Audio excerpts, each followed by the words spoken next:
একজন গল্প বলবে, 10 জন শুনবে, 100 জন ভয় পাবে, 100 থেকে 1000, 1000 থেকে লাখ। এই শহরটা নিস্তব্ধ। এই শহরে 12টা বছর কেটেছে আমার। এই শহরটা দয়ামায়াহীন। মানুষের কোনো জাত নেই, দেশ নেই, ধর্ম নেই। ওদের পরিচয়, ওরা সন্ত্রাসবাদী। আমরা তো মন্দিরের ঘন্টার মতন, যে বাজায় খালি বাজি। আসলে না, সবাইকে দিয়ে সব কাজ হয় না।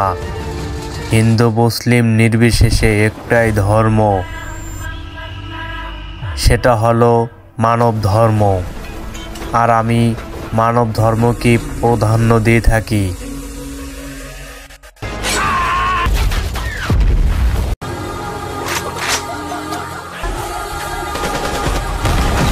দেশকে বাঁচাবো বলে শপথ নিয়েছি, আর সেটা আমি একাই পারবো।